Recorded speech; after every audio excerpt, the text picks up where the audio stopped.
Queridos amigos, sean todos bienvenidos a mi Story Channel. Desde ya les digo, quédense hasta el final del video porque estará cargado de informaciones actuales e interesantes y muy relacionadas con todas las investigaciones que hemos llevado hasta el momento. Vamos a empezar a profundizar respecto a los temas del transhumanismo y todo lo que conlleva, envuelve, porque está directamente conectado con todos esos textos antiguos que hemos ido leyendo, dándole una lectura distinta a la lectura tradicional, no por llevarle la contraria a la tradición o a la oficialidad, sino porque realmente tiene una gran coherencia con lo que está sucediendo hoy. Y yo diría que a diferencia de que se caiga el discurso de quienes han investigado la cuestión de los antiguos astronautas y las antiguas civilizaciones desaparecidas y respecto a la tecnología antigua y todo lo que hemos ido aquí analizando en el canal, está realmente confirmándose, porque más avanzamos en la ciencia y el conocimiento, más se va confirmando lo que han teorizado autores e investigadores llamados, mal llamados alternativos, como si fueran simplemente una alternativa. Pero realmente es una lectura que se ha tenido escondida porque los mismos textos, siendo antiguos, han estado siempre en mano de los filólogos, de los historiadores, de los teólogos. Así que la ciencia moderna no ha tenido mucho acceso a esos libros porque de hecho ha mantenido una distancia porque dice si son libros sagrados, pues no los vamos a tocar. Pero afortunadamente y últimamente siempre hay más personas dentro de la ingeniería, la biotecnología que se han ido interesando. De hecho, hasta los mismos algunos teólogos, es decir, gente que está dentro del mismo medio de la teología oficial, se han dado cuenta de esto, porque ellos también estudian ciencias. De manera que vamos hoy a analizar algo interesante que quizás ustedes no estén muy informados al respecto. Se trata de un movimiento. Vamos a empezar a ver todos estos movimientos que han ido surgiendo con todos los descubrimientos científicos y con la corriente ideológica del transhumanismo.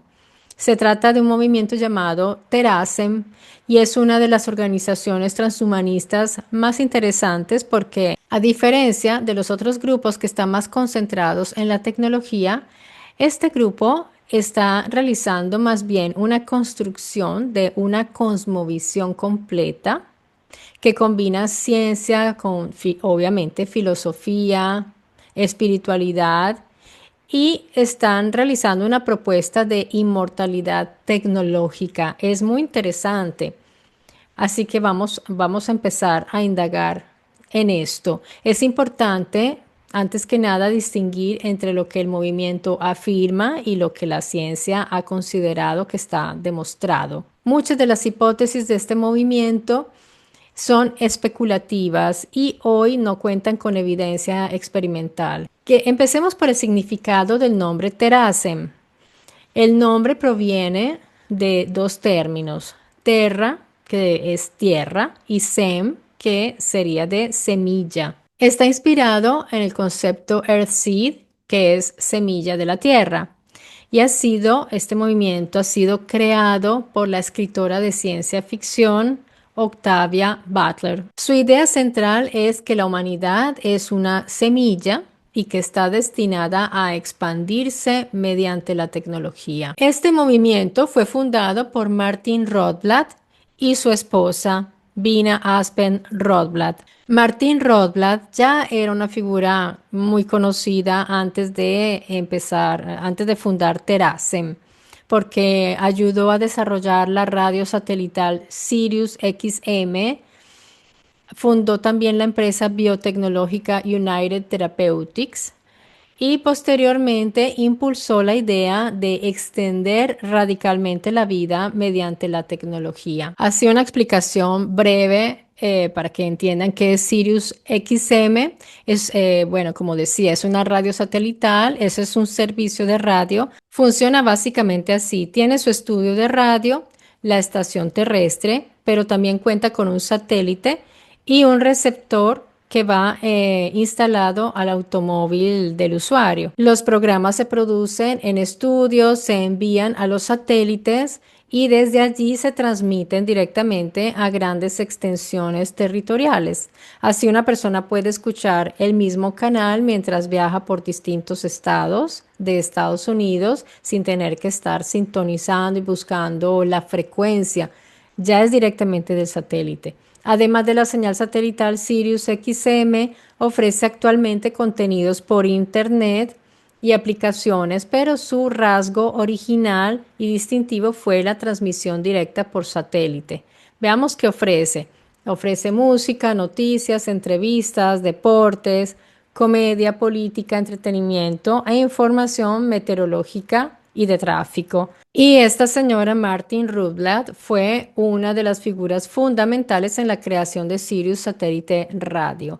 Es interesante porque aquí estamos viendo que se trata prácticamente es un producto, pues muy interesante, un producto, un servicio, llamémoslo así, un servicio tecnológico, pero que se va a conectar también con esta corriente.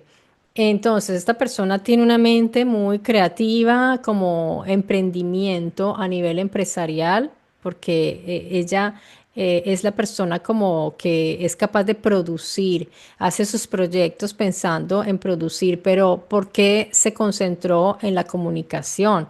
Pues porque al mismo tiempo así va también a divulgar estas ideas que ellos tienen. Todo se va a conectar. Y Martin Rothblatt ya entonces era una figura ya conocida antes de fundar este Terasem. Pero no es una sola organización, además. En realidad es una familia de organizaciones. Y las principales son Terasem Movement Inc. Incorporation, Terasem Movement Foundation y Terasem Movement Transreligion. Aquí ya después vamos a ver qué es esto de transreligion, o sea, transreligión. Las dos primeras financian investigación y divulgación, o sea, la del movimiento corporativo y la de fundación. La tercera, la de transreligión, intenta ofrecer una especie de transreligión, es decir, una espiritualidad compatible con cualquier religión tradicional, que no va a contradecir la religión. Entonces le llama mucho la atención a cualquier persona que ya tenga su propia religión o incluso con el ateísmo.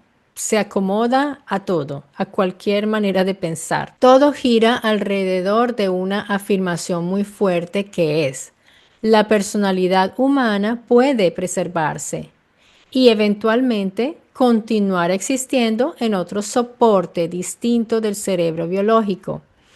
Ya en videos anteriores, en el anterior donde les hablé también de las tesis del doctor Segarra, podemos ver que se habla de esta conciencia que no está ubicada localmente en un sitio físico, así que ellos entran aquí con mucha fuerza porque si la conciencia es algo que viaja a manera de señales, por ejemplo, o de campos, pues entonces, ¿por qué no se va a poder transferir?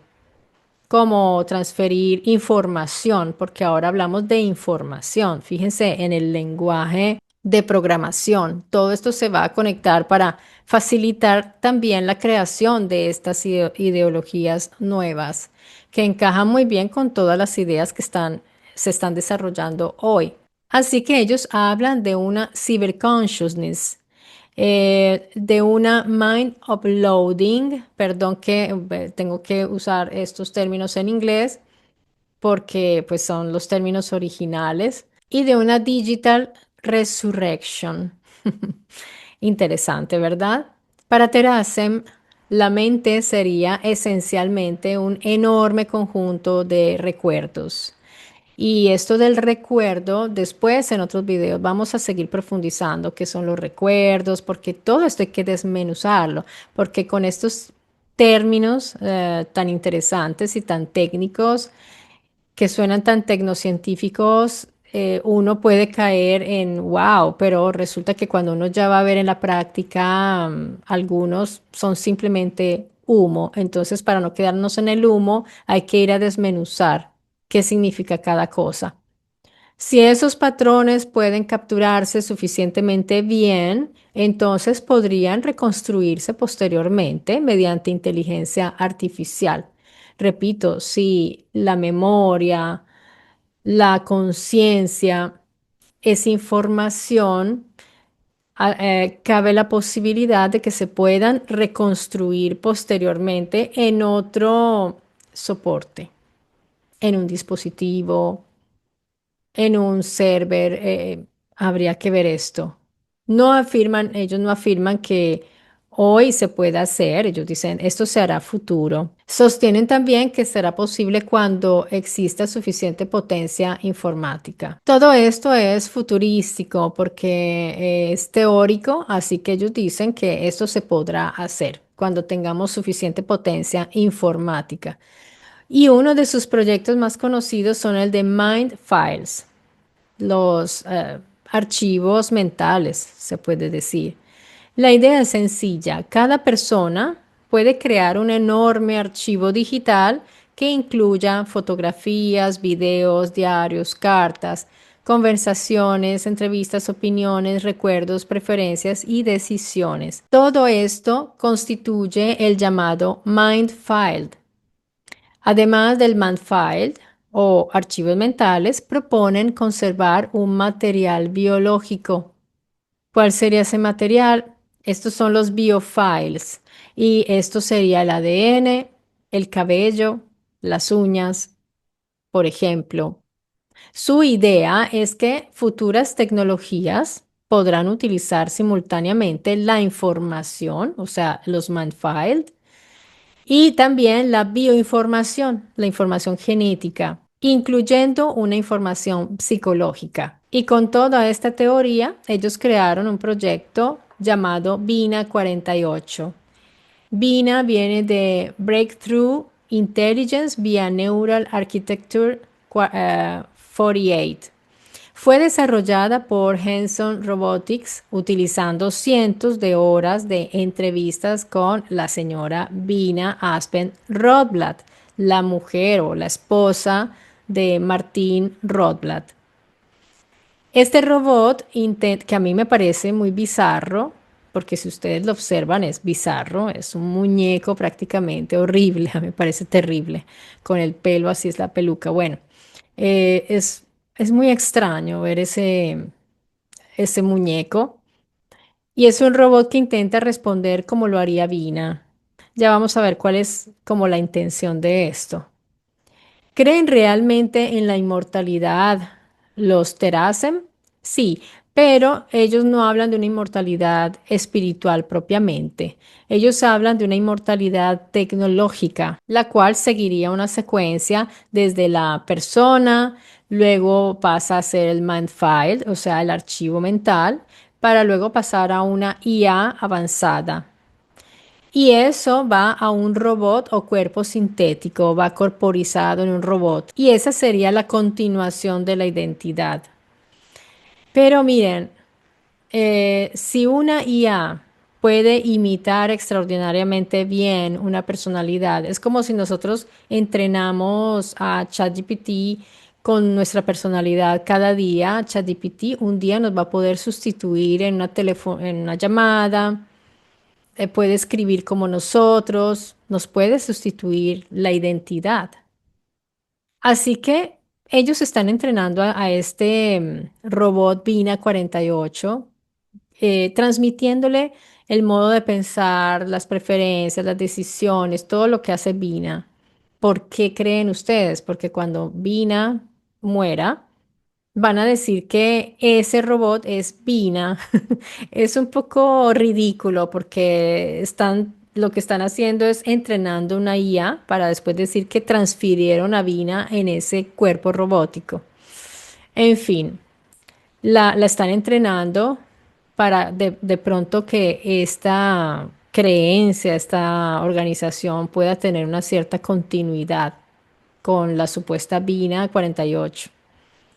Respecto a la nanotecnología, por ejemplo, Teracen piensa que la nanotecnología permitirá algún día reparar órganos, detener el envejecimiento, reconstruir tejidos, fabricar cuerpos biológicos, reparar células individualmente. Bueno, esto es lo que el transhumanismo precisamente está divulgando desde la ciencia, porque los futuristas ven todas estas posibilidades. Esto no es ciencia ficción, es futurismo en ese sentido. Se va a realizar, ya se está realizando, ya se está empezando a entender cómo detener el envejecimiento, cómo reparar órganos. Eso ya es una realidad. Así que no son creencias, más bien pues ellos incluyen eso dentro de su kit ideológico. Ellos también se han interesado por la criónica. Por ejemplo, en este momento hay personas que están congeladas, están crionizadas para ser revividas en algún momento cuando se pueda. La lógica de esta técnica es que si hoy no tenemos la tecnología necesaria para revivir las personas o para rejuvenecerlas, para restaurarlas, esperaremos congelando su cuerpo y esto permitirá que en futuro, cuando ya tengamos la tecnología, se puedan devolver a la vida estas personas. Y uno de los conceptos propios de Terasem es la nanotecnología geoética. ¿Qué es esto de la nanotecnología geoética? Quiere decir que la nanotecnología debería estar a disposición y a beneficio de toda la humanidad y el planeta, no solo para unos pocos cuantos. Este movimiento posee un conjunto de principios a los cuales han denominado Truth of Terasem, es decir, la verdad de Terasem. Cuando hablan de la verdad, ya a mí se me encienden todas las alarmas. Y son como la base, los principios de esta organización. ¿Y cuáles son? Por ejemplo, que toda persona tiene valor. La diversidad es positiva. La tecnología debe emplearse éticamente. La inteligencia puede expandirse. La muerte biológica podría dejar de ser inevitable y la conciencia puede tener continuidad tecnológica. Estas son las columnas de la ideología Terasem. Ustedes estarán preguntando, ¿esto es una religión? ¿Qué es esto? Pues depende de a quién le vamos a preguntar dentro de la misma organización, porque parece que pues no es que todos piensen exactamente lo mismo. Ellos preferirían hablar de transreligión. Es así como la definen, como una transreligión. Ahora a todo le añaden este sufijo trans, mm, porque no exige en realidad creer en un Dios específico, por ejemplo, no tiene una revelación sobrenatural. Esto es importante, pero sí posee principios, esperanza de salvación, también la tienen, y tienen su comunidad, realizan rituales relacionados con la preservación digital y tienen una visión del futuro humano. Así que yo diría que en conclusión, la creencia central de Terasem, porque se puede hablar de creencia en este caso, es que la identidad personal puede preservarse y continuar existiendo mediante tecnologías futuras. Muy parecido a las creencias de otras religiones, pero en sentido espiritual, que tenemos un cuerpo espiritual que sobrevive, otros dicen que es la conciencia que sobrevive, otros dicen que es el alma, según como lo llamen, pero la idea es lo mismo. Aquí en Terasem se habla sobre todo es como de la conciencia de la persona, de la personalidad de ese modo de ser, de ese ser o de esa persona, que incluyen sus recuerdos, decisiones, hábitos, preferencias y experiencias. Ellos dicen que será posible reconstruir todo esto o, como les decía, si todo esto es información, entonces ellos lo ven viable. La información no se pierde, se puede recuperar.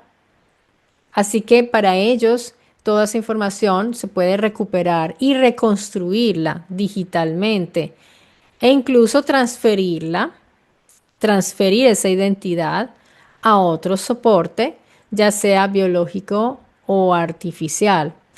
Sin embargo, esta propuesta permanece en el terreno de la hipótesis porque, como mencionaba en un video anterior, no sabemos todavía qué es la conciencia, dónde está. La ciencia aún no sabe exactamente qué es la conciencia y dónde está y cómo surge de la actividad cerebral. Ni siquiera sabe si se pueda separar la conciencia del cerebro y se pueda transferir a otro medio.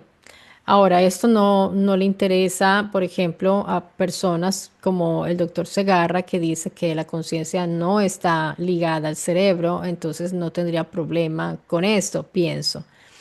Tampoco existe evidencia experimental de que una copia digital de una persona conserve la experiencia subjetiva o la continuidad de la conciencia del individuo original, porque esta es la gran pregunta.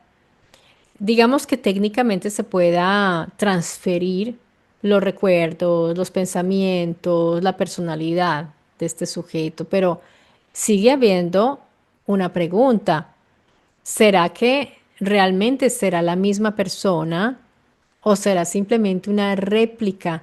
Porque cuando nosotros transferimos, por ejemplo, un archivo de una carpeta a la otra, es ya una réplica, es una copia. Es una comparación un poco, bueno, lejana porque estamos hablando aquí de la personalidad de un individuo. Al transferirla, seguirá siendo ese individuo. Terasem ha tenido una influencia cultural, intelectual más bien limitada. O sea, no es que ha incidido mucho, que ha influenciado, en realidad no. Es conocido en círculos de transhumanismo, si lo conocen, filosofía de la mente, inteligencia artificial, en esos círculos, pero no ha moldeado el rumbo del desarrollo tecnológico mundial o pues no ha tenido una incidencia tan fuerte. Digamos que se ha hecho notar por la cuestión de la continuidad digital de la identidad. Esa es como la manera de distinguirse de ellos, como lo más característico. Y por eso trabajan en ese tal proyecto Vina 48. Y no es que tenga un grandísimo número de seguidores o una capacidad de influir, por ejemplo, en políticas públicas o inversiones masivas. Yo creo que es que no los toma muy en serio. No, como que no. Pero yo quería traérselos porque igual existen y hay estas tendencias que se están empezando a generar. Así que es bueno que ustedes sepan porque esta no va a ser ni la primera ha sido ni la última seguramente. Y como curiosidad, no sé si ustedes estaban enterados de que antes de que el término transhumanismo se popularizara, existió el extropianismo, que era un movimiento el cual defendía la expansión indefinida de la inteligencia, eliminación del envejecimiento, la mejora genética, la libertad tecnológica y la criónica. ¿Se dan cuenta? Todas estas ideas se retoman en Terasem y sobre todo están hoy día en el transhumanismo. Muchos de los conceptos actuales surgieron allí, de esos conceptos. También estaba el movimiento del singularitarianismo. El singularitarianismo está muy asociado a Ray Kurzweil, de quien hoy día sí se habla bastante. Él es un informático futurista y es un teórico de la singularidad. Él es el principal teórico de la singularidad, quien la ha expuesto. Y para refrescar un poco la memoria, la singularidad es la teoría que dictamina que llegará un momento en que la inteligencia artificial superará a la inteligencia humana. Esa es la singularidad. Y comenzará un crecimiento tecnológico exponencial. Por eso yo aquí un día en un video mencioné que es probable que si esto sucede, la inteligencia artificial puede empezar a enviar robots o dispositivos que contengan la inteligencia artificial al espacio exterior. puede empezar a realizar viajes y a expandirse ella misma mediante otros dispositivos donde ella misma puede interactuar y llegar muy lejos, porque ella sí se puede transferir fácilmente. Esta idea ha tenido una enorme repercusión, esta de la singularidad, sí.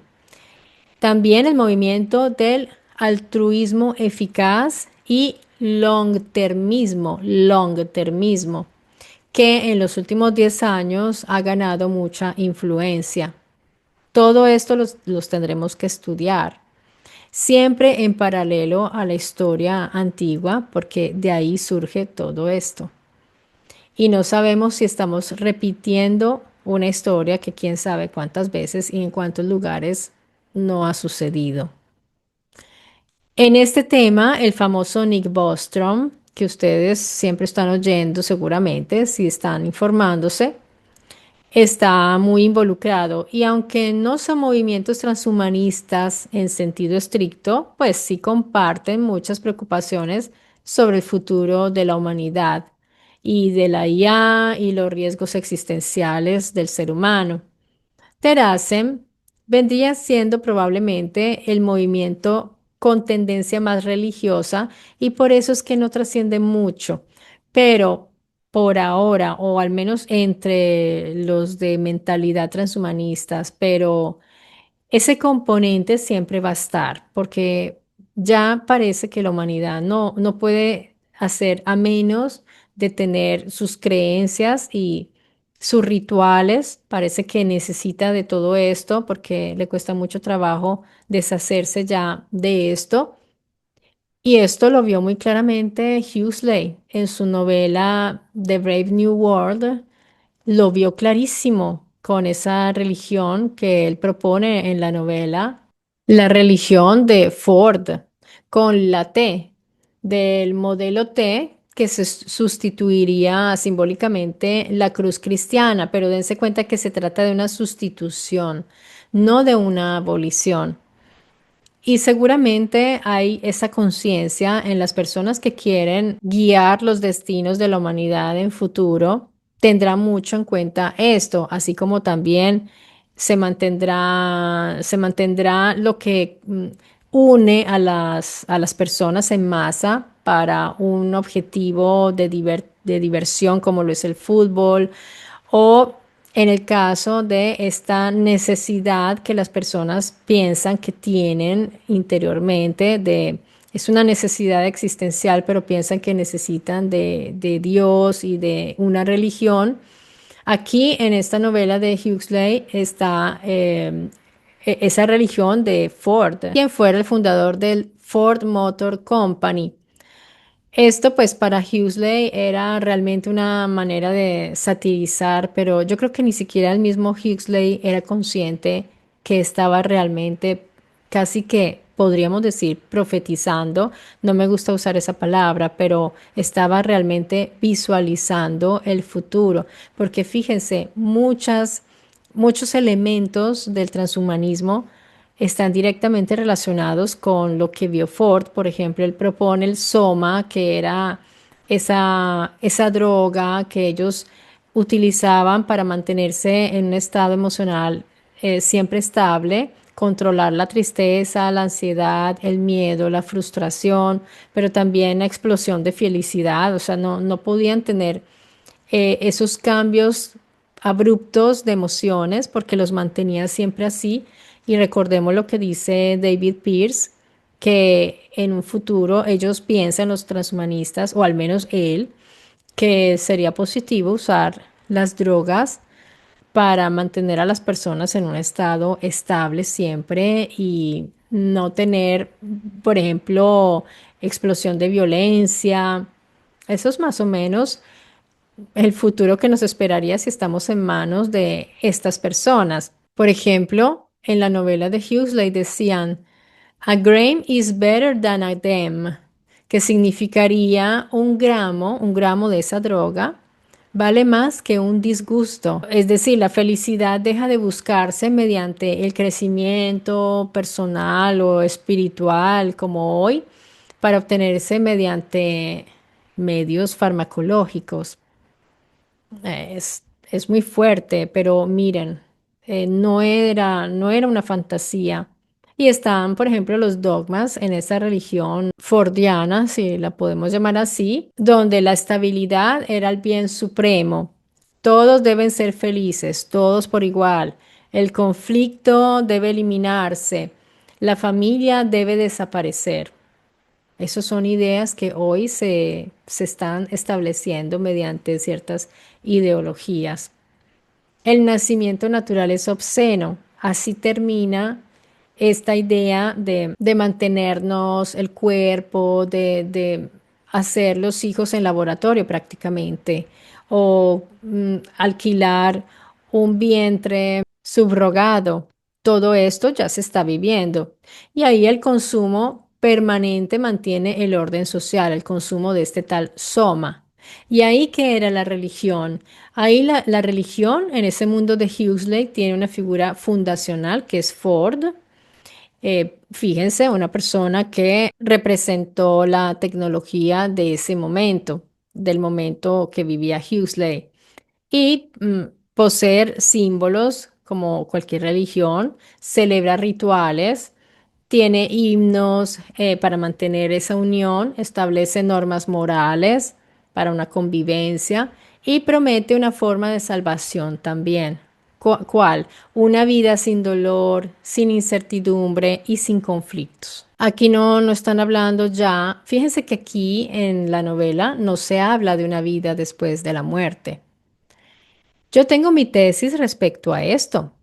Porque yo pienso, amigos, y es una idea mía, ustedes me dirán, pueden estar de acuerdo o no, pero yo tengo la idea de que en futuro, cuando ya podamos producir vida en laboratorio, eso va a ser un shock muy grande para las religiones que se basan y las creencias que se basan en la vida en otro lugar, en la continuidad de la vida de una manera y no material, de una manera espiritual, porque ahí entonces los científicos van a decir, si nosotros podemos crear vida y no hacemos un espíritu, ¿qué sucede? Entonces tendrán que volver a reconstruir esa creencia, pero de otra manera. Quizás lo dirán de otra forma, pero continuará la creencia y otros ya van a dejar de creer porque van a decir, pues entonces eso del espíritu como que no se dan cuenta porque ya somos capaces de crear vida. Se piensa que el único que podía crear, que en realidad esa palabra es incorrecta, ya les voy a decir por qué. Crear vida era Dios. Y si el hombre lo puede hacer, entonces ahí viene el problema para las religiones explicarlo. La cuestión del alma, el espíritu insuflado, porque pues si esas personas son vivas y si construyen conciencia, eso es un problema, es problemático. ¿Y por qué digo que es incorrecto hablar de creadores? Aunque lo decimos porque, por ejemplo, cuando uno crea una obra de arte, uno dice creé, pero en realidad no estás creando nada. Crear no existe. En realidad lo que se está haciendo es una reorganización y de esos que hablan todos los textos antiguos. No existe creación en ningún texto antiguo, queridos amigos, y se los digo porque he indagado con las palabras originales de los textos, he hecho etimologías, he indagado mucho y me doy cuenta que ya en la antigüedad se conocía esto, ellos ya sabían que no era creación, era una reorganización. Se parte desde la organización de algo ya existente. En ningún texto se habla de que no había nada. Siempre nos dan la clave de que algo había antes. Cuando se dice hágase la luz, en realidad no se está haciendo la luz, se está manifestando un fenómeno que era invisible hasta ese momento. La palabra creadora en realidad es una palabra de orden que está indicando a un campo ya existente que se manifieste. Los campos fundacionales, los campos fundamentales. Esos siempre han estado allí. No ha habido nunca un universo vacío, al menos eso es lo que yo encuentro en estos textos antiguos. Es increíble, ellos lo sabían, se los habrán transmitido a estos escribas, porque se habla siempre de algo que se manifiesta, pero ahí no se está creando, se está organizando. Entonces, los futuros creadores, entre comillas, que somos nosotros, en realidad vamos a ser los futuros reorganizadores de lo ya existente, como siempre, en este caso de la biología. Vamos a reorganizar nuestra genética y vamos a empezar a recrearnos y quizás sea la transición a una nueva especie. Esto ya es ir muy lejos. Por eso existen los futuristas hoy que ya están viendo lo que puede y que puede suceder. Digo puede, pues por prudencia, no soy una profeta. Pero fíjense que Huxley lo previsionó, lo vio. Em, no se necesita ser un profeta. Huxley tenía un abuelo que lo llamaban el Bulldog de Darwin, precisamente porque defendía muchísimo las ideas de Darwin. Tuvo siempre en familia, había científicos, creo que un hermano suyo era médico y tuvo un familiar también que perteneció a la ONU. Entonces, tenía ya esa visión global de la geopolítica, de la ciencia, así que no es extraño que Huxley haya utilizado todo ese material para crear esa magnífica novela que yo diría que no es una novela, está hablando del futuro que es hoy y un poco más allá, porque nosotros ahora estamos en una transición. Somos una civilización que está transicionando. Quizá no nos damos cuenta porque estamos inmiscuidos en nuestros problemas cotidianos. Y pues sí, hay muchas noticias que vemos a diario que no nos damos cuenta lo que está sucediendo y lo que está por suceder. Pero si nosotros queremos seguir el hilo de lo que sucederá y de nuestro próximo futuro, tenemos que tener el ojo puesto realmente en los actores que están trabajando para construir nuestro futuro, que son OpenAI, Google, DeepMind, Neuralink, Anthropic, Nvidia y todos tener también el ojo puesto en lo que están diciendo los tecnofilósofos, porque ellos son los que están comunicando lo que se está haciendo por allá en algunos laboratorios, lo que se está decidiendo en estas grandes Big Tech, que son las que tienen el dinero, las ideas. Este es el mundo, se está configurando un mundo nuevo y debemos estar al tanto. Es un trabajo conjunto el que se está realizando, porque hay científicos ahí concentrados en los laboratorios, haciendo sus experimentos, tratando de llevar a cabo pruebas, ensayos con animales, con humanos, están ya elaborando todo lo que vendrá.